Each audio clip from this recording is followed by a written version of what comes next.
Good evening, it's Facebook Love, number 213, I think. It's hard for me to keep track. I hope you love snow if you live near Chicago. Wow, it's been pretty fun.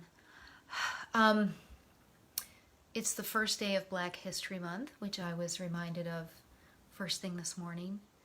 And also, we are now settling into a whole new way of doing things with a lot less drama. And so I found two poems that address these big things. A dear friend, Mike Harvey, mentioned how much he loves the work of James Baldwin, and I believe he's going to be sharing a different personage every day for the 28 days of February. So I'll try to keep up with that as often as I can. But I found a poem that doesn't sound strange in the voice of a woman by James Baldwin. This one is called Le Sporting Club de Monte Carlo for Lena Horne by James Baldwin.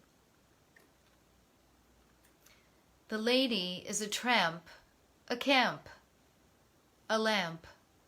The lady is a sight, a might, a light.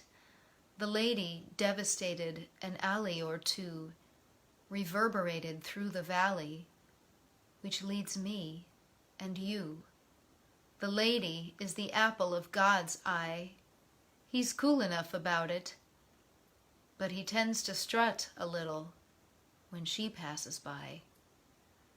The lady is a wonder, daughter of the thunder, smashing cages, legislating rages with the voice of the ages, singing us through.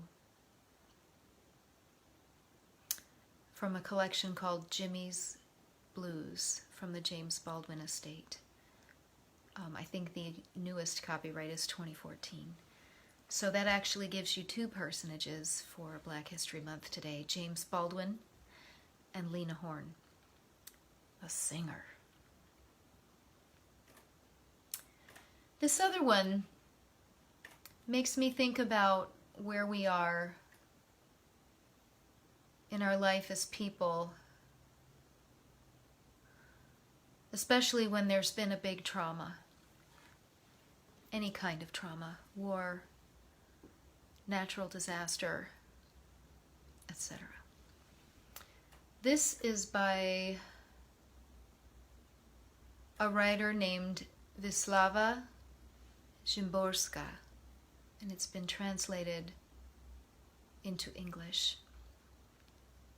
This piece from 2001 is called The End and the Beginning. After every war, someone has to clean up. Things won't straighten themselves up, after all. Someone has to push the rubble to the side of the road so the corpse-filled wagons can pass. Someone has to get mired in scum and ashes, sofa springs, splintered glass and bloody rags. Someone has to drag in a girder to prop up a wall. Someone has to glaze a window, rehang a door. Photogenic it's not, and takes years. All the cameras have left for another war. We'll need the bridges back and new railway stations. Sleeves will go ragged from rolling them up. Someone, broom in hand, still recalls the way it was. Someone else listens and nods with unsevered head. But already there are those nearby starting to mill about, who will find it dull. From out of the bushes, sometimes someone still unearths rusted out arguments and carries them to the garbage pile.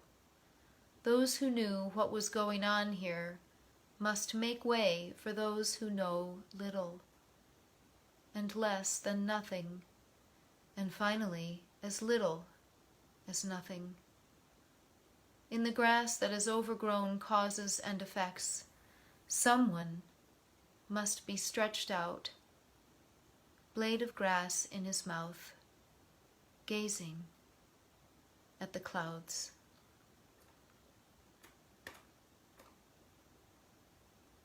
The End and the Beginning by WISLAWA SZYMBORSKA from 2001. That's from a collection called Miracle Fair. This is Facebook Love, and I'll see you again.